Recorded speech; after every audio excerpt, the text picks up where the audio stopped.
선생님 안녕하십니까. 대구시 김일봉 내과의원 김일봉입니다. 김일봉 초음파 교실 소식을 전해드리겠습니다. 오늘은 2017년 6월 29일 목요일입니다. 어제 6월 28일 수요일은 저녁 8시부터 9시 반까지 대구 김일봉 내과의원 6층 서정강당에서 김일봉 초음파 교실이 열렸습니다. 어제는 대구 카톨릭병원의 소화기내과 교수님 정성은 선생님께서 특강이 있었습니다. 우리 정성은 선생님은 대구 카톨릭의대를 졸업하시고 서울 아산병원의 인턴, 그 다음에 다시 대구 카톨릭병원에서 내과를 마치고 그리고 내과 전공의 또 내과 펠로를 마치고 지금 카톨릭병원의 교수님으로 발령받아 근무 중입니다. 그런데 작년에 이제 1년간 서울 신촌 셰브란스 병원에서 소화기내과의 초음파 파트에 1년간 연수를 했습니다. 카톨릭병원의 교수님 이창용 교수님이 간 전공하시는 분이죠. 정성은 교수님한테 신촌 셰브란스 병원의 초음파 간 초음파 연수를 가시려 해서 그렇게 가셨습니다. 처음에 가실 때는 이것이 과연 필요하겠나 이런 생각이 들어가지고 이창용 교수님의 적극적인 추천으로 또 연유로 가시게 되었다고 합니다. 그래서 여러 가지 신촌 셰브란스 병원에서 겪었던 여러 가지 재미있는 이야기 또 도움되는데 힘들었던 이야기를 또 해주시고 또 자기가 거기에서 이제 HCC를 놓친 점 또 어려운 진단형 정도도 소개해줬고 또 병원에서 대구 오셔가지고 재밌었던 정례 두 정례를 또 보여줬습니다. 아주 강의를 들으니까 공감하는 바도 많고 또 느낀 바도 많았습니다. 첫째는 이 정성은 선생님이 서울의 신촌 셰브란스 병원할 때 미리 좀 초음파로 공부해가 갔으면 훨씬 더 1년이라는 생활이 유익하지 않았을까 그런 생각이 듭니다. 우리가 이제 외국이나 또는 서울의 유명한 병원에 연습을 할 때 좀 대부분 선생님들은 거기에 가서 무엇을 배우지 않겠냐 이래 생각하는데 절대로 그렇게 배울 수가 없습니다. 이 배우러 가시는 분은 미리 훈련하고 자기가 배울 것 무엇이냐를 확실히 이 포커스를 딱 정해놔야 됩니다. 1년의 시간 또는 6개월 시간 이런 시간이 금방 가니까 자기가 뭘 배울까는 미리 그걸 포커스를 맞춰놓고 또 미리 그 병원이 어떤 시스템인지 좀 미리 사전에 알고 거기에 맞도록 준비를 해가야 됩니다. 신촌 셰브란스 병원은 간 파트에는 이렇게 세 방이 내과에서 간 초음파를 하고 또 주로 많이 하는 것이 만성 간질환 이를 스크리닝 HCC를 발견하는지를 알아가지고 서베일런스 하는 게 가장 큰 일이고 또 오후에는 바이옵시라든지 또 치료 인젝션이나 이런 것을 하는 게 주가 되는 겁니다.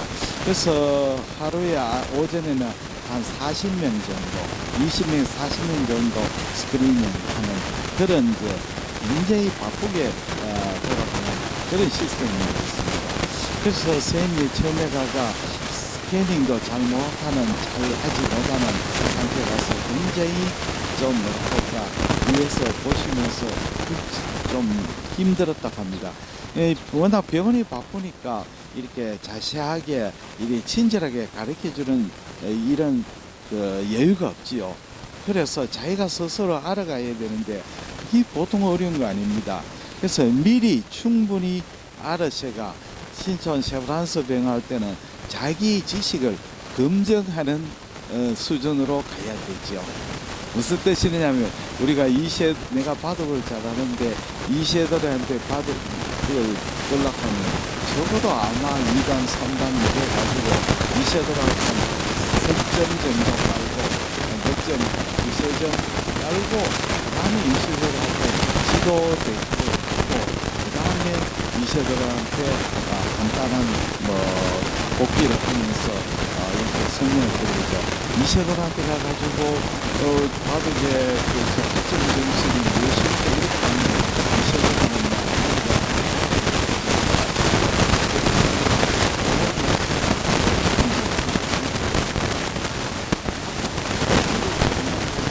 거기에 가서 그 선생님과 역으로 토론을 할 수 있는 수준을 돼가 가야 됩니다. 그렇지 않으면 거기에 가서도 무시를 당할 수가 있습니다. 사람은 자기의 능력만큼 대접을 받는다. 그리고 거기에 가서 그 선생님보다 상대는 안 되더라도 그러나 이 선생님은 뭔가 한 칼이 있다 정도가 돼야 존경하는 가치를 모아더라도 만만하게 보지 오늘 이야기가 조금 들었습니다. 오늘 그제 있는 강의 내용은 전부 다 유튜브에 올려드리겠습니다. 다음은 오늘은 이제 용초사 13기가 시작되는 날입니다. 6월 29일 목요일 오후 8시 반부터 10시 반까지 서울시 용산구 신계동 대림 이편안시장에서 용초사가 진행됩니다. 13기가 되죠. 13기는 좀 일정이 빡십니다. 목, 토, 일요일 오전 오후, 목, 토, 일요일 오전 오후 이런 식으로 2주간에 걸쳐 목요일, 토요일, 일요일은 오전 오후 저도 굉장히 힘든 코스로 들어갔습니다. 그러나 7월 하순에는 휴가 시즌을 들어가기 때문에 선생님들 가급적 최단 시간에 강의를 마쳐야 되겠습니다. 물론 강의 시간은 훨씬 더 길어집니다.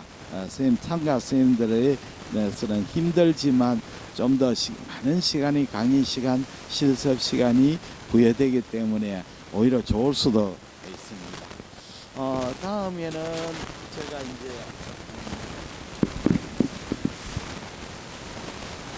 김일봉 총파 토요일 집중 워크숍을 안내 드립니다. 용초사는 이런 목요일하고 토요일, 일요일에 진행하기 때문에 2주 내지 한 달을 거쳐 진행되기 때문에 서울이나 수도권 이해 선생님들은 오시기가 굉장히 곤란합니다. 그래서 제가 토요일 집중적으로 4명의 선생님으로 아주 좀 자세하고 이런 1대1 교육에 가까운 이런 교육 코스를 마련했습니다. 2017년 7월 15, 16일 1기, 22, 23, 2기인데 1기는 마감이 됐고 2기를 4명 중에 3분이 신청하셔서 한 자리 남았습니다. 지금 신청하시면 강의에 참여할 수가 있습니다. 참가 선생님께는 모두 다 이제 초음파 스캠프 DVD를 선물로 드립니다. 그리고 용초사 제15기가 8월 한 달은 이제 학예 휴가 기간입니다. 여기에는 용초사는 없고 제가 아마 특별 레슨이라든지 선생님을 위해서 여러 가지 유익한 강좌를 한번 생각하고 있습니다. 용초사 제9기 9월달 상반기가 14기고 9월달 상반기 14기는 마감이 되었습니다. 9월 하반에는 15기를 회원을 모집합니다. 15기는 9월 16일 토요일, 9월 17일 일요일은 오전이 아니고 오후 4시에서 9시입니다. 왜냐하면 9월 17일은 제가 알피니온 초음파 아카데미가 있기 때문에 그렇습니다. 그래서 토일 하목 이런 식으로 총 8차례 진행이 됩니다. 토요일 일요일은 제가 강의와 현장 코스를 담당하고 화요일 목요일은 서울 메디칼 초음파 아카데미 회원하고 대구 김일봉 초음파 교실 선생님들이 참여하십니다. 여러 선생님들이 좋은 강의와 실습을 들을 수 있는 좋은 기회가 되겠습니다.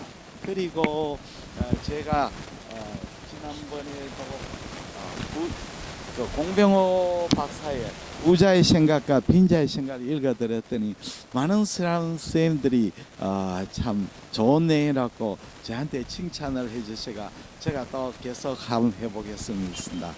5번째 강좌, 더 이상 안정은 없다. 부자의 생각, 내게 안정이란 미리 앞서가 변화하는 세상에 뒤쫓아오기를 기다리는 상태일 뿐입니다. 안정이란 말은 믿을 수 없다는 거죠. 빈자의 생각.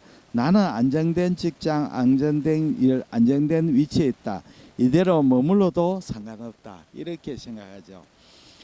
중학교와 고등학생을 위한 자기격려 프로그램을 운영하면서 한국 사회에서는 의사란 직업이 여전히 청소년들의 선망 직종임을 확인하게 된다.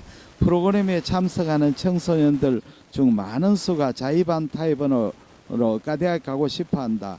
물론 좋아서 그 분야를 원한다면 문제가 없지만 의사는 다른 분야에 비해서 턱없는 선호도를 보인다. 의료 분야에 종사하고 있지 않으면서 자녀가 의과대학을 가기를 원하는 학부형 가운데 현재 의료 분야에 일어나는 일을 정확하게 이해하고 있는 수는 많지 않을 듯하다. 지금도 전국 41개 의과대학에서 매년 3,000명 이상의 의사들이 쏟아져 나오고 있다.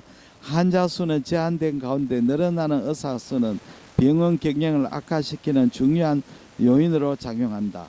대한병원협회가 30인 이상 병원을 대상으로 조사한 결과에 의하면 폐업병원 비율이 2001년에 35.7%에서 2004년에는 2배 가까이 증가했다. 그나마 30인 이상의 병원은 상황이 나은 편이다. 개인 병원의 경영난은 더욱 심각하다. 올해만 해도 2004년 한 해 동안 폐업한 병원이 387개였지만 올해는 673개에 달한다. 이 통계는 오래된 통계죠. 2017년, 16년 통계 보면 더 많을 겁니다. 벌써 2000 초기에도 이미 의사란 직업이 당면하고 있는 현실은 탄탄한 미래를 보장해주고 못하고 있다. 의사뿐 아니라 변호사와 회계사도 상황은 비슷하다. 변호사 수는 1999년에 3,884명 중에서 2002년에 5,074명, 2005년에 7,000명을 훌쩍 넘었었다. 변호사 1명당 수임 건수가 1999년 46.9건에서 2002년 38.2건, 2005년 34건으로 갈수록 떨어지고 있다. 회계사 역시 1998년 4,171명에서 2005년 7,922명으로 급격히 늘어나 전통적인 회계 업무 외에도 고객 유치 같은 부담까지 안고 있다. 한때 우리 사회에서 의사, 변호사, 회계사는 부와 출세 그리고 안정의 상징이었다. 그러나 이제 모두 과거의 일이 되어버렸다. 훨씬 긴 시간을 투자하고 남들이 많은 걸 희생해야 되는 전문 분야에서 일어나고 일들은 더 이상 안정된 직업은 없음을 말해준다. 그럼에도 불구하고 이 땅의 많은 젊은이들은 공무원이나 의사, 변호사, 회계사 같은 직업에 젊음을 투자하고 있다. 진정으로 원해서가 아니고 단지 안정을 구하기 위해서 젊음을 투자하고 있다면 큰 문제가 아닐 수가 없다. 특히 저성장이 계속되고 실업 문제가 중요한 사회 현안이 되면서 진로부터 직업선택, 생활의 크고 작은 일과 연관된 의사결정 과정에서 안정은 이제 뚜렷하게 추구해야 할 가치가 되었다. 그러나 현실에서 안정이란 가능한 일일까? 게다가 안정을 머무르는 상태로 개념을 이해했다면 이보다 더 위험한 일은 없다.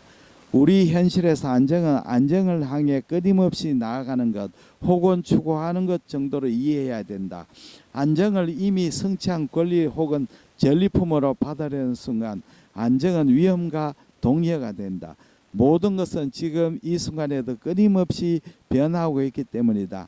특정 시간에 적응에 성공한 상태를 안정이라고 생각하겠지만 그렇게 생각하는 순간 이미 특정 시점과 관련된 환경은 또 다른 상태로 변화하고 있다. 제 이야기를 조금 해드리겠습니다. 제가 1972년에 경부의대 들어가서 인턴은 79년, 레전트는 80년에서 4년까지 했죠. 그래서 제가 레지던트 1년차 때 우리 경북의대가 돌아가신 정국수 교수님이 위내시경 검사를 했습니다. 그 당시 위내시경 검사는 굉장히 참 첨단적인 진단 기법이었습니다. 위내시경 검사를 하시고 또 잘하시는 선생님이 그렇게 전국에 많지 않은 시절이었습니다. 그래서 저는 그 당시에 다행스럽게 1년차 때부터 위내시경 검사를 배웠습니다. 그래서 저는 생각에는 위내시경 검사만 잘하면 평생 내과 의사로 먹고 사는데 그러니까 문제가 없지 않겠나 이런 잘못된 생각을 가졌습니다. 그러나 그렇지 않죠. 곧 이어서 대장 내시경 검사가 나오고 그 다음에 초음파 검사가 나왔습니다. 위내시경 검사는 뭐 너무 보편적인 검사가 되어버렸죠. 수가도 형편없고 기계에 비해서 노력에 비해서 너무나 경제적인 이익이 없습니다. 그러나 위내시경 검사를 하지 않으면 환자를 볼 수가 유지할 수 없기 때문에 어떤 의미에서 울며 겨자 먹기는 검사가 되었습니다. 그 다음에 대장 내시경 검사는 초반에는 좋았습니다. 아주 특수한 검사이고 처음에는 대학병원에서 하는 검사가 되다가 그 다음에는 개인위원회에서 할 수 있는 검사, 지금은 너무 보편적인 검사가 되었습니다. 대장 내시경도 초반에는 폴리펙토미라든 이런 걸 위해서 굉장히